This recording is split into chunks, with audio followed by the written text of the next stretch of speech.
குருவே துணை. வாடிக்கையாளர்கள் அனைவருக்கும் வணக்கம். இப்ப நம்ம ரிஷப லக்னத்துக்கு பார்க்க போறோம். ரிஷப லக்னத்துக்கு சுக்கிரன் திசை என்ன செய்யும்? அப்படிங்கிறத பத்தி பார்க்க போறோம். அதே லக்னத்தில இருந்தாலும் நல்ல பலனையே, யோக பலனையே செய்யும். நம்ம ஒரு குழந்தைக்கு என்ன தேவையோ அத்தனை வசதிகளையும் இந்த சுக்கிரன் திசையில சுக்கிரன் வந்து ரிஷப லக்னத்திலே இருந்தாருன்னா, அவர் லக்னாதிபதியா வராரு.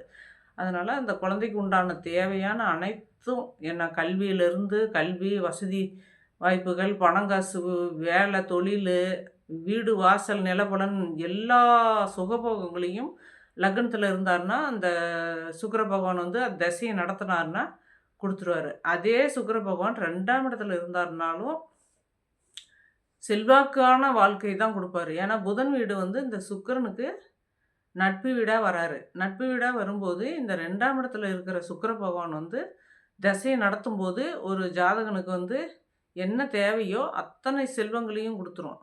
வீடு, வாசல், நிலபுலன் எப்படி லக்னத்தில இருந்தா குடுக்குறாரோ, அதே போல 2ஆம் இடத்துல இருந்தாலும் குறைபாடு இல்லா செல்வங்கள், குறைபாடு இல்லாத வசதி வாய்ப்புகள் எல்லாமே வந்து மென்மேலும் வளரக்கூடிய அளவுக்கு வந்து அந்த திசையிலேயே குடுத்துருவாரு. திசையில ஒரு தொழில குடுத்தாருன்னா, அந்த தொழில் வந்து அடுத்தடுத்து தொடர்ந்து வந்து அந்த தொழில் வந்து முன்னேறக்கூடிய அளவுக்கு இந்த இந்த திசையில அந்த தொழில குடுத்துட்டு போயிருவாரு. அந்த சுக்கிரன் வந்து 2ஆம் இடத்துல இருந்தாருன்னா, அந்த மாரி பலன குடுத்துட்டு போயிருவாரு. அடுத்தது 3ஆம் இடத்துல இருந்தா என்ன பண்ணுவாருன்னா, இந்த 3ஆம் இடம் அப்படிங்கிறது ரிஷப லக்னம் வந்து ஸ்திர ராசியா வருது. ஸ்திர ராசியா வர்றதுனால, இந்த 3ஆம் இடம் வந்து உங்களுக்கு மாரக இடமா வருது. இந்த மாரகஸ்தானத்தில இந்த சுக்கிர பகவான் இருந்து, அதனுடைய திசைய நடத்துனாருன்னா, கொஞ்சம் கெடுதல்கள்லாம் அப்பப்ப செய்யறதுக்கு இந்த சுக்கிரன் திசையில சனி புத்தியிலயோ, ராகு புத்தியோ, கேது புத்தியோ வரும்போது, கெடுதல்கள் செய்யறதுக்கு வாய்ப்பு உண்டு. உடல்நல பாதிப்ப குடுக்கும். ஏன் மற்றபடி வந்து மாரகத்துக்கு உண்டு பண்ணாது, உடல்நல பாதிப்ப குடுக்கும். கொடுத்து நிவர்த்தி பண்ணிரும். ஏதாவது குரு பகவானுடைய தொடர்போ, அல்லது சுபகிரகத்தின் புதனுடைய தொடர்போ அந்த மாரி இருந்துச்சுன்னா, உங்களுக்கு வந்து அத குடுத்து நிவர்த்தி பண்ணிரும். 3ஆம் இடத்துல இருந்தா. 3ஆம் இடம் அதுக்கு மாரக இடமா வர்றதுனால அந்த மாதிரி. அதே 4ஆம் இடத்துல இருந்தா, 4ஆம் இடம் அப்படிங்கிறது வந்து சொத்துக்கு அதிபதி, சுகபோக ஸ்தானம் எல்லாமே 4ஆம் இடத்துல வந்து தாய் ஸ்தானம். இது எல்லாமே 4ஆம் இடமே குடுக்குது. அப்படி குடுக்கும்போது வண்டி, வாகனம் 4ஆம் இடத்துல சுக்கிர பகவான் இருந்தா, குறைவில்லா வண்டி, வாகனம், காரு, பங்களா எல்லா சுகபோகங்களையும் அனுபவிக்க வேண்டிய அமைப்புல தான் வந்து இந்த சுக்கிரன் திசைய நடத்துனாருன்னா, 4ஆம் இடத்துல இருந்துகிட்டு கொடுப்பாரு. அதேபோல 5ஆம் இடத்துல இருந்தாலும் அதே போல தான். 5ஆம் இடமும் வந்து புதன் வீடா வந்துருது. ரிஷப லக்னத்துக்கு வந்து 5ஆம் இடமும் புதன் வீடாவே வருது.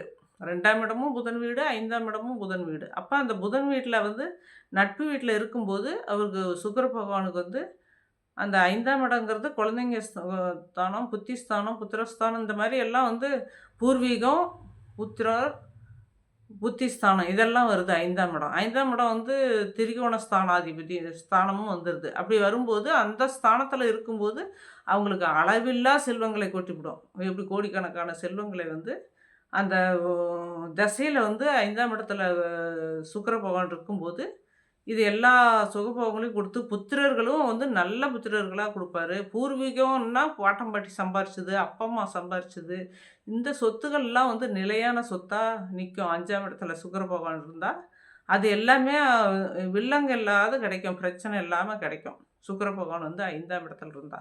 அதே சுக்கிர பகவான் 6ஆம் இடத்துல இருந்தா, 6ஆம் இடமும் வந்து சுக்கிரனுக்கு வந்து ஆட்சி வீடா வருது. துலாம் வீடா வருது. ஆட்சி வீடா வரும்போது அதில இருந்தாலும் வந்து நன்மை தான் செய்வாரு. இருந்தாலும் இன்னைக்கு லக்னத்தில லக்னம் அப்படிங்கிறது வந்து லக்னாதிபதியா வர்றதுனால 6ஆம் இடத்துல இருந்தா, கொஞ்சம் அதாவது லக்னத்தில இருக்கும்போது எந்த அளவுல நம்மளுக்கு குடுக்குறாரோ, அந்த அளவுல குறைக்கிறதுக்கு வாய்ப்பு வரும். கொஞ்சம் நோய் நொடிலாம் அந்த திசையில வந்து ஜாதகனுக்கு குடுக்கறதுக்கு வாய்ப்பு வரும். அது நிவர்த்தி ஆயிடும். நிவர்த்தி ஆயிரும். ஏன்னா 6ஆம் இடத்துல சுபகிரகம் இருந்து வந்து லக்னாதிபதியா இருந்தா, லக்னாதிபதி எங்க மறைஞ்சிருந்தாலும் இப்ப நமக்கு அப்பா, அம்மா எப்படி மறைஞ்சிருந்தாலும் நமக்கு அப்பா, அம்மா நல்லது செய்வாங்களோ, அதே போல தான் வந்து அந்த லக்னாதிபதி வந்து நம்மளுக்கு அப்பா, அம்மா மாதிரி. அப்பா, அம்மா மறைஞ்சு இருந்தாலும் தன் பிள்ளைக்கு நல்லது செய்யணும்னு தானே நினைப்பாங்க. அதனால அந்த 6ஆம் இடத்துல இருக்கிற சுக்கிர பகவானும் வந்து உங்களுக்கு வந்து அதிகப்படியான கெடுதல்கள் செய்ய மாட்டாங்க. நல்லதே தான் நடக்கும். அடுத்தது வந்து 7ஆம் இடத்துல இருக்கிற சுக்கிரன். 7ஆம் இடத்துல சுக்கிரன்னா 7ஆம் இடம் அப்படிங்கிறது கலஸ்திர ஸ்தானமா போகுது. அந்த கலஸ்திர ஸ்தானத்துக்கு இவர் வந்து கலஸ்திர காரகனா வராரு சுக்கிர பகவான்.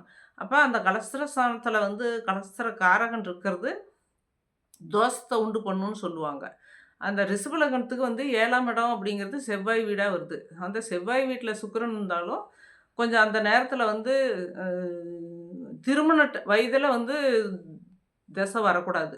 திருமண வயதுல வராம ஒண்ணு முன்னாடி வந்துட்டு போயிரணும்.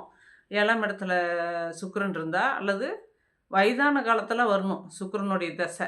அப்படி வந்ததுன்னா, அவங்களுக்கு வந்து அந்த கலஸ்தரத்த வந்து பிரிவினை பண்றதுக்கோ, பிரச்சனைய உண்டு பண்றதுக்கோ வாய்ப்பு இல்ல. அல்லது குரு பார்வை இருந்தாலும் 7ஆம் இடத்துல சுக்கிரன் இருந்தாலும், அந்த பிரச்சனைகள உண்டு பண்ணாது. ஏன்னா கலஸ்தரக்காரகன் கலஸ்தர ஸ்தானத்துல இருந்தா, அது பாதிப்பு உண்டு பண்ணுங்கிறது ஜோதிட விதி. அந்த விதிக்கு மாறா வந்து குரு பகவானுடைய பார்வையோ, தொடர்போ அந்த மாரி 7ஆம் இடத்துல இருந்ததுன்னா, அந்த தோஷத்த வந்து உண்டு பண்ண மாட்டார். சுக்கிர பகவான் 7ஆம் இடத்துல இருந்தாலும். நன்மை தான் செய்வாரு.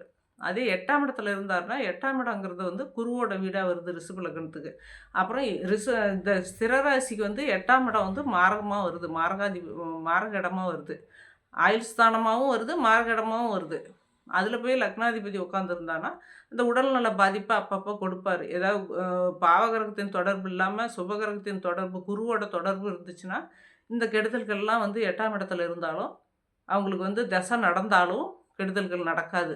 அப்பப்ப ஏதாவது ஒரு கெட்டது பார்வையினுடைய பிரச்சனையோ, இதோ கோச்சாரத்தில சரியில்லாம வரும்போது உடல் நலத்த பாதிக்கும். மற்றபடி வந்து ஒண்ணும் பண்ணாது. ஏன்னா லக்னாதிபதினா அப்பா, அம்மாங்கிற ஸ்தானத்துக்கு வந்துர்றாரு இல்லையா? அப்படி வரும்போது 8ஆம் இடத்துல இருந்தாலும், அந்த குழந்தைக்கு வந்து கெடுதல்கள் பண்ண மாட்டாரு. குறுபார்வை இருக்கணும். இருக் இருந்து பண்ண மாட்டாரு. நல்லதே நடக்கும். அதே 9ஆம் இடத்துல சுக்கிர பகவான் இருந்தா, அது 9ஆம் இடங்கிறது வந்து திரிகோண இடம்.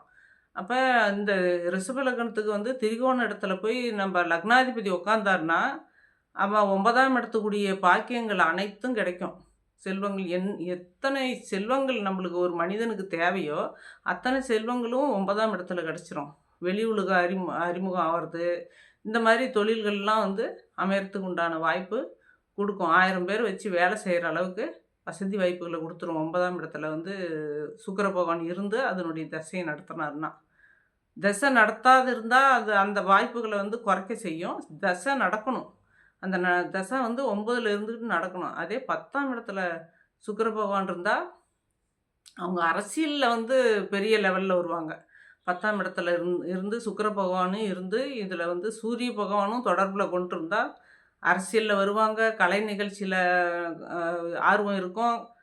கலைத்தொழில் பண்ணுவாங்க. இந்த மாரி படம், சினிமா படத்துல போறது அல்லது நாடகம் இந்த மாரி இசையில போறது, இது எல்லாமே வந்து 10ஆம் இடத்துல சுக்கிரன் பகவான் இருந்துச்சுன்னா, இந்த மாரி 4 பேர் வெளி உலகத்துக்கு அறிமுகம் அதிகமா பிரபலமா வரக்கூடிய அளவுக்கு இந்த 10ஆம் இடம் வந்து குடுக்கும். அதே 11ஆம் இடத்துல சுக்கிரன் இருந்தா, 11ஆம் இடத்துல இருந்தாலும் அதே பலன் தான் குடுக்கும். ஏன்னா 11ஆம் இடம் லாபஸ்தானம்ங்கிற கணக்குல வந்துருது. குரு வீடா போயிருது. அந்த 11ஆம் இடத்துல சுக்கிர பகவான் இருந்தாலும், உங்களுக்கு நல்ல பலனையே தான் குடுக்கும். யோக பலனையே தான் குடுக்கும். பெருத்த யோகத்த குடுக்கும். சுக்கிரன் வந்து என்னென்ன லேவ பண்றது, ஃபைனான்ஸ் வச்சு நடத்துறது, ப காரு, பங்களான்னு கார்லாம் வந்து 1க்கு 4 கார் வாங்குறது, இந்த மாரி எல்லாம் வந்து 11ஆம் இடத்து சுக்கிரன் வந்து குடுப்பாரு. அதே 12ஆம் இடத்துல சுக்கிரன் இருந்தா, மேச வீடா இருக்கு. ரிஷப லக்னத்துக்குலாம் 12வது வீடு. அப்போ கொஞ்சம் அதாவது விரயம்னா சுப விரயமா பண்ணுவாங்க அந்த திசையில. நிலபலன் கடன் வாங்கி நிலபலன் வாங்கலாம். கடன் வாங்கி வீடு கட்டலாம். கடன் வாங்கி கார் வாங்கலாம். இந்த மாரி 12ஆம் இடங்கிறது வந்து விரயஸ்தானம்னு வரும்போது, இந்த கடன்லாம் பட்டு அதெல்லாம் வந்து சுப செலவா பண்ணுவாங்க. ஏன்னா சுக்கிரன் வந்து சுபகிரகங்கிறதுனால, அப்படி சுப செலவு பண்ணும்போது, அவங்களுக்கு அந்த வேற பிரச்சனைகள்லாம் எதுவுமே 12ஆம் இடத்தினுடைய விரய செலவு பிரச்சனைகள் வராது. சுப செலவா வரும். அதுவும் ஒரு விரயம் ஆவுற மாதிரி தான் நம்ம கடன 4 பக்கம் வாங்கி பண்ணோம்னா, அது எல்லாமே வந்து நம்மளுக்கு விரய செலவு பண்ற மாதிரி வந்துரும். சுப விரயமா ஆகும். மற்றபடி எதுவும் 12ஆம் இடத்து சுக்கிரனும் கெடுதல்கள் பண்ண மாட்டாரு. வாழ்த்துக்கள் ரிஷப லக்னக்காரருக்கெல்லாம் வாழ்த்துக்கள்.